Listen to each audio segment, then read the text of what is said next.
کہ کشتی میں ایک ایسا آلہ لگا تھا جو سگنل دے کر اپنی پوزیشن بتاتا تھا۔ چلو یہ بھی اچھا ہی ہوا، اگر آلہ نہ لگا ہوتا تو یہ مجھے تلاش نہ کر پاتے اور میں بھوکا پیاسا اللہ کو پیارا ہو جاتا۔ وہ کہتے کہتے چوکا۔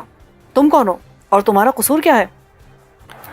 میں ایک شپ ایس خلیج پر چیف انجینئر ہوں اور قصور میرا خاصا سنگین ہے۔ میں نے ایک حرامی قسم کے گورے کا تخریب کاری کا منصوبہ ناکام بنا دیا تھا۔ ظاہر ہے وہ اس بات پر چراغ پا ہوگا، اتفاق سے وہ کشتی پر موجود ہے، وہی مجھے گرفتار کر کے لایا ہے۔ کہیں تم جان گرے کی بات تو نہیں کر رہے؟ تم کیسے جانتے اسے؟ اس کو تو سمندر کی مچھلی جانتی ہے، اتنا حرامی آدمی آج تک سینہ سمندر پر نہیں آیا ہوگا۔ اس دن قزاقوں کے ساتھ دیکھ کر مجھے بھی حیرت ہوئی تھی۔ اس نے مجھے عجیب سی نظروں سے دیکھا۔ یا تو تم احمق ہو یا اس فیلڈ میں نئے آئے ہو۔ دوسری بات درست ہے، میں نے سال بھر پہلے ہی میرین انجینئرنگ میں ڈگری حاصل کی ہے، اسی وجہ سے تم اس خبیث آدمی کے بارے میں کچھ نہیں جانتے۔ یہ سمندر کا شیطان ہے اور قزاقوں سے اس کے روابط خاصے عرصے سے ہیں۔ یہ ان کے لیے مخبری بھی کرتا ہے، جس کی وجہ سے قزاق کامیاب چھاپے مار کر بحری جہازوں کو لوٹ رہے ہیں۔ میں دنگ رہ گیا، اور اس کے باوجود اسے بین الاقوامی شپنگ کمپنیوں میں کام کرنے کا موقع ملتا رہا ہے۔ یہ بڑی پیچیدہ سیاست ہے، اس کے ڈانڈے بین الاقوامی سیاست سے، بین الاقوامی تجارتی سیاست سے جا ملتے ہیں۔ تم کچھ عرصے ان کے ساتھ رہو گے نا تو تمہیں آئیڈیا ہوگا کہ یہ آکٹوپس ہیں جو رفتہ رفتہ سمندر میں اپنے بازو پھیلا رہے ہیں۔ تمہارا مطلب ہے کہ ان کو عالمی طاقتوں کی مدد حاصل ہے؟ ظاہر ہے اس کے بغیر یہ کچھ نہیں کر سکتے۔ اس قسم کی گن بوٹ تمہارے خیال میں کن ممالک کے شپ یارڈ بنا سکتے ہیں؟ یہ کوئی چھوٹی موٹی بوٹ نہیں ہے، اس میں سمندر کے اوپر، اس کے نیچے اور فضا میں کسی کو بھی نشانہ بنانے کی مکمل صلاحیت ہے۔ اس خطے کی کسی بحری طاقت کے پاس اتنی جدید گن بوٹ نہیں ہے، ان کے پاس اس سے بھی بڑے بحری جہاز ہیں۔ گویا یہ سمندری مافیا ہوئی۔ میں نے سوچ کر کہا، تمہیں کچھ اندازہ ہے کہ ہماری منزل کہاں ہے؟ اس نے نفی میں سر لایا۔ لیکن میں نے سنا ہے کہ بحیرہ ہند میں ان کے اڈے ہیں جہاں سے نکل کر یہ قزاقی کرتے ہیں، لیکن یہ اڈے کہاں ہیں کوئی نہیں جانتا، اور اگر جانتا بھی ہے تو زبان نہیں کھولتا، جیسے تم زبان کھولتے ہوئے ڈر رہے ہو۔ میں نے اسے اکسایا۔ اس نے مجھے خونی نظروں سے گھورا۔ یہ بات تم نے کہی ہے، تم مجھے اچھے لگے ہو، ورنہ میں تمہیں بتاتا کہ عبید صلاح کسی سے نہیں ڈرتا۔ میرے قبیلے کے لوگ اس لفظ سے ناشنا ہیں۔ سوری، تمہارا دل دکھا دو۔ بزدلی سے بڑھ کر ہمارے یہاں کوئی گالی نہیں۔ میرا باپ قبیلے کا بہادر ترین آدمی تسلیم کیا جاتا تھا، میں اس شیخ سعادت صلاح کی اولاد ہوں۔ ایک بار پھر خاموشی چھا گئی۔ میری نیند پوری نہیں ہوئی تھی، اس لیے میں باقاعدہ دراز ہو کر سو گیا۔ سونے سے پہلے میں نے عبید کی نظر بچا کر اپنا پستول گدے کے نیچے رکھ دیا۔ سونے کے دوران اس کے سامنے آ جانے کا خطرہ تھا۔ سونے کے معاملے میں ہمیشہ خوش قسمت رہا ہوں، حالات کیسے ہی کیوں نہ ہوں۔ بستر پر دراز ہوتے مجھے منٹوں میں نیند آ جاتی تھی۔ اب بھی یہی ہوا۔ میری آنکھ کھلی تو رات ہو چکی تھی۔ عبید خراٹے لے رہا تھا۔ قید میں اس کا سکون قابل رشک تھا۔ کیبن کے ساتھ ایک مختصر سا باتھ روم تھا جہاں بمشکل ضروریات سے فارغ ہوا جا سکتا تھا، مگر ان حالات میں یہ بھی غنیمت لگتا تھا۔ میں نے منہ ہاتھ دھویا کہ دروازہ کھلا۔ میرا خیال تھا رات کا کھانا آیا ہوگا، لیکن اس کے بجائے آنے والے نے اشارے سے مجھے باہر آنے کو کہا۔ میں باہر نکلا۔ اس کے ہاتھ میں اشاریہ 45 کا پستول تھا اور وہ پوری طرح چونکنا تھا۔ میرے باہر آتے اس نے دروازہ لاک کر دیا۔ چلو۔ میں اس کے آگے آگے چلنے لگا۔ دوسری راہداری سے گزر کر ہمیں گیلری میں آئے۔ یہ بورڈ کا بائیں طرف کا حصہ تھا جہاں قطار سے کیبن بنے تھے۔ اس نے ایک دروازے پر دستک دی۔ اندر سے کسی نے کہا، یس۔ اس نے مجھے اندر داخل ہونے کا اشارہ کیا۔ میں کیبن میں داخل ہوا تو وہ میرے پیچھے تھا۔ کیبن خاصا پرتعیش تھا اور یہاں جان گرے شراب و شباب کے لوازمات کے ساتھ موجود تھا۔ اس کے ایک ہاتھ میں وسکی کا جام تھا اور دوسرے میں ایک سانولی سلونی سی حسینہ تھی۔ اس کا تعلق شاید بنگال سے تھا۔ بلا شبہ اس کی سیاہ آنکھوں اور سیاہ زلفوں میں جادو تھا۔ نقو شام سے تھے، مگر اس کے جامے سے باہر ہوتا شباب زہد شکن تھا۔ مجھے دیکھ کر جان گرے نے لڑکی کی کمر سے ہاتھ ہٹا لیا۔ وہ خاصے نشے میں تھی اور نشیلی نظروں سے میری طرف دیکھ رہی تھی۔ جان، یہ ہینڈسم کون ہے؟ اس نے اٹھلا کر کہا، ہنی تم ذرا جا کر عرشے پر ہوا کھا کے آؤ۔ جان نے پیار سے کہا، نہیں میں یہیں رہوں گی۔ اس نے اسی انداز میں کہا۔ پوری قوت سے مارے جانے والا تھپڑ لڑکی کے ساتھ ساتھ میرے لیے بھی غیر متوقع تھا۔ لڑکی بستر سے اچھل کر نیچے جا گری تھی۔ جان گرے نے دوبارہ اسی لہجے میں کہا، ہنی میرا خیال ہے اب عرشے پر ہوا کھانا تمہاری طبیعت کے لیے بہتر ثابت ہوگا۔ ہنی نے خوفزدہ ہو کر اپنے ناکافی لباس کو سمیٹا اور کمرے سے نکل گئی۔ اس کے جانے کے بعد جان نے مسکراتی نظروں سے میری طرف دیکھا۔ بیٹھو مسٹر جوزف۔ اس نے میرے نام کا حلیہ بگاڑتے ہوئے کہا۔ میں نے کرسی کھینچی اور اس کے سامنے بیٹھ گیا۔ مجھے لانے والا پوری طرح چوکس میرے عقب میں کھڑا تھا. اس کے مہلک پستول کی نال میرے سر سے کچھ ہی دور تھی. کہو کیا کہنا چاہتے ہو؟ اس نے جام والا ہاتھ فضا میں لہرایا. مسٹر یوسف، تمہیں معلوم ہے کہ میں تمہیں ساتھ کیوں لایا ہوں؟ مجھے اس بارے میں کوئی خوش فہمی نہیں ہے. میں تمہارا قیدی ہوں اور میرے بارے میں تمہارے ارادے نیک نہیں ہیں. اس کے برعکس اگر میں کہوں کہ میرے ارادے تمہارے بارے میں نیک ہیں اور خلیج سے لا کر میں نے تمہارے ساتھ نیکی کی ہے تو میں ایسے ماننے کا پابند نہیں ہوں.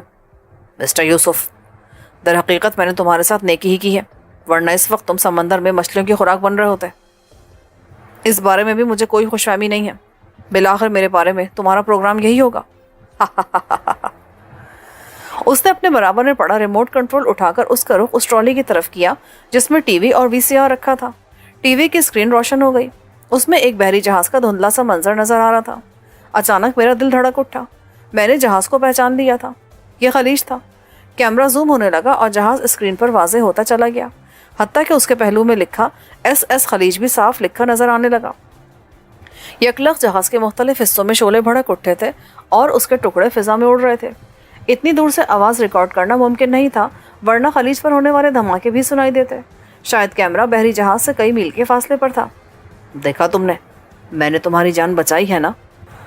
تم ذلیل انسان!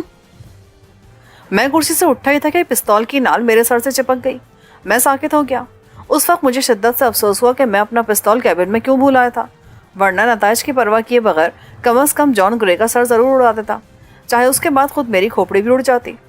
جان گرے تمسخرانہ نظروں سے میری طرف دیکھ رہا تھا. 30 افراد کے اس قتل عام پر اس کے چہرے پر ندامت کا ایک بھی داغ نہ تھا. میں نے گہری سانس لے کر خود کو ٹھنڈا کیا. اس وقت کوئی بھی جذباتی قدم مجھے مسائل سے دوچار کر دیتا. کہ تم نے اچھا نہیں کیا جان. میں اکثر اچھا نہیں کرتا اور مجھے اس کی پرواہ بھی نہیں ہوگی. تم نے 30 بے گناہ افراد کی جان لے لی ہے. تم قاتل ہو. مجھ پر دباؤ مت ڈالو. میں ان باتوں سے متاثر نہیں ہوتا.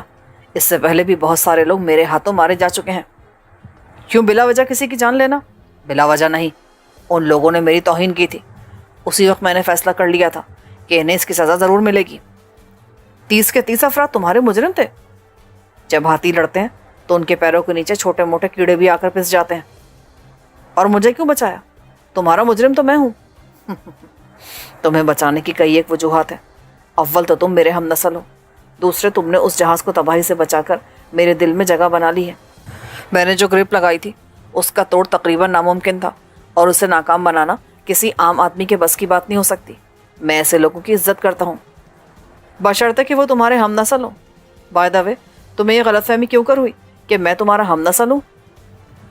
وہ چند لمحے مجھے دیکھتا رہا. پھر اس نے نیا جام بنایا. وہ نشے میں ضرور تھا لیکن اس کا ذہن پوری طرح کام کر رہا تھا. مسٹر یوسف، بات یہ ہے کہ میں جانتا ہوں کہ تم کون ہو اور تمہارا پس منظر کیا ہے. اس وجہ سے میں پورے یقین سے کہہ رہا ہوں کہ تم میرے ہم نسل ہو. میرا دل دھڑک اٹھا. تم میرے بارے میں جانتے ہو؟ ہاں، میں نے کہا ہے نا، میں تمہارے پس منظر سے پوری طرح واقف ہوں. اس لمحے میں بھول گیا کہ میں اسے شدید نفرت کرتا ہوں اور اسے اپنے 30 ساتھیوں کا قاتل سمجھتا ہوں. مجھے بس یاد رہا تو یہ کہ وہ میرے بارے میں کچھ جانتا تھا جو میں بھی نہیں جانتا تھا. میں نے تڑپ کر کہا، پلیز مجھے بتاؤ، کیا جانتے ہو تم میرے بارے میں؟ جلدی کیا ہے مسٹر یوسف، ابھی تم میرے ساتھ ہی ہو، جلد تمہیں معلوم ہو جائے گا. میں نے اپنی بےتابی پر قابو پانے کی کوشش کی اور پھر اس سے کہا، مجھے دیکھ کر حیرت ہوئی کہ تم نے بحری قزاقی شروع کر دی ہے. اس نے برا سا منہ بنایا. اسے بحری قزاقی نہ کہو، ہمارا مقصد بلند ہے. اس قسم کے اکثر کام کرنے والے بلند عزائم ہی رکھتے ہیں. تم نہیں سمجھو گے.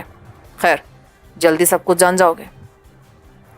کیا قزاقوں کا یہ گروہ اس علاقے میں سرگرم ہے؟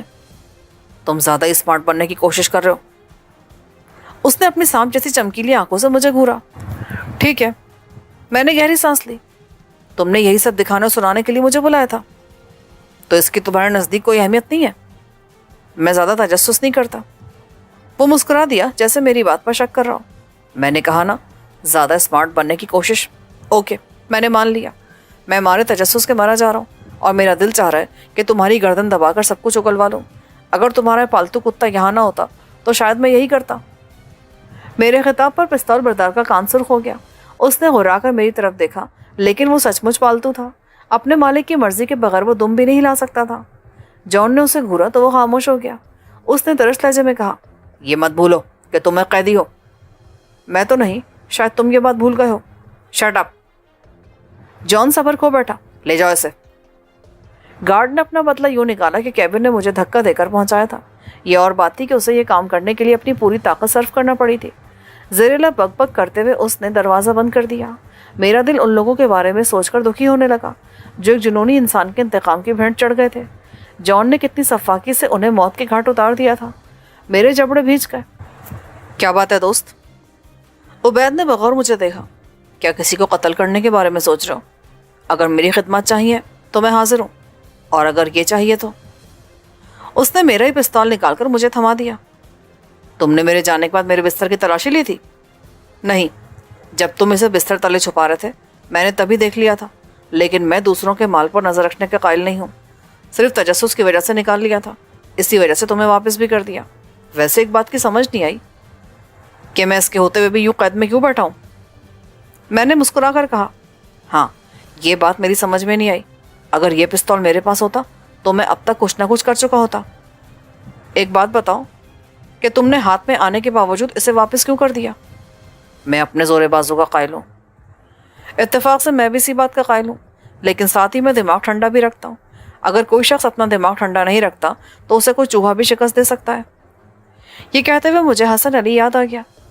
ہمارے پاس دماغ ہوتا ہی نہیں, ہم تو مارو یا مر جاؤ کے قائل ہیں. عبید نے لاپرواہی سے کہا, اللہ کا شکر ہے تم نے پستول مجھے واپس کر دیا, ورنہ تم اپنے ساتھ ساتھ مجھے بھی مروا دیتے. میں کبھی کسی کی پیٹھ میں خنجر نہیں گھونپتا.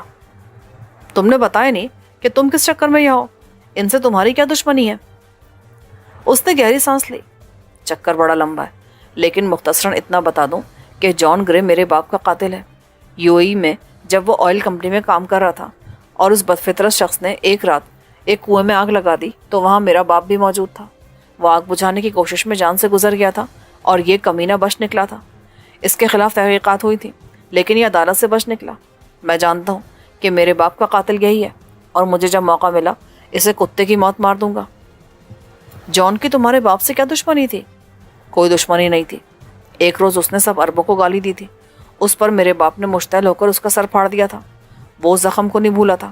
ایک رات جب تیل کا وہ کنواں جہاں میرا باپ انجینئر کی حیثیت سے کام کرتا تھا صفائی کے لیے بند تھا, یہ کسی بہانے عین دھماکے کے وقت وہاں سے کھسک گیا اور اس کے جاتے ہی کنویں میں دھماکے سے آگ لگ گئی. میرا باپ اس وقت تو بچ گیا, لیکن واپس آ کر جان گرے نے میرے باپ کو آگ بجھانے کے آلات متحرک کرنے کے لیے کنویں کے پاس بھیج دیا. وہ اس سازش کو سمجھ نہیں سکا. جیسے ہی جلتے کنویں کے پاس پہنچا دوسرے دھماکے نے آگ کو مزید بھڑکا دیا اور میرا باپ بری طرح جھلس گیا. مرنے سے قبل اس نے مجھے یقین سے بتایا تھا کہ کنویں کو کسی سازش کے تحت تباہ کیا گیا تھا, کیونکہ بند کنویں میں اس طرح آگ نہیں لگ سکتی, اور یہ سازش جان گرے کی تھی. اس کا مقصد میرے باپ کو مارنے کے ساتھ ساتھ کمپنی کا نقصان کرنا بھی تھا. تو یہ جان کیسے بچ نکلا؟ بس قسمت تھی. میں نے کوشش کی تھی لیکن گولی اس کے سر کو چھوتی ہوئی گزر گئی.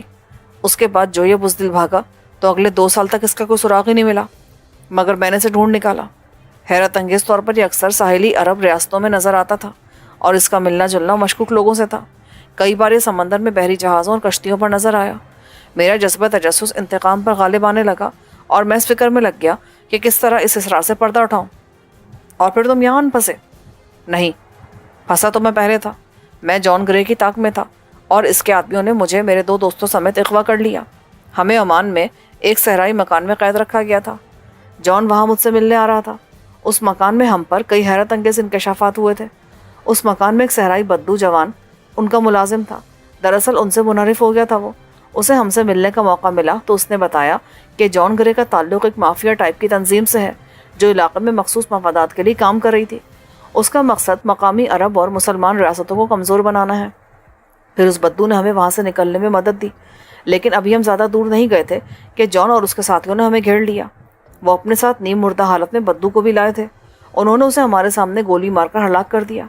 اس کے بعد مقابلے میں میرے 2 دوست بھی مارے گئے. میں بچ نکلنے میں کامیاب ہو گیا, اس حالت میں کہ میرے جسم میں 2 گولیاں لگی ہوئی تھی. تو پھر تم بچے کیسے؟ بس اللہ کی قدرت کہہ لو. اسے میری زندگی مقصود تھی.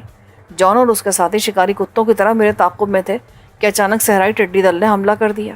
یہ کیڑے بادل کی طرح آئے اور ہر طرف چھا گئے. جانداروں کے لیے خطرناک نہیں ہوتے, ہاں نباتات کو بالکل نہیں چھوڑتے.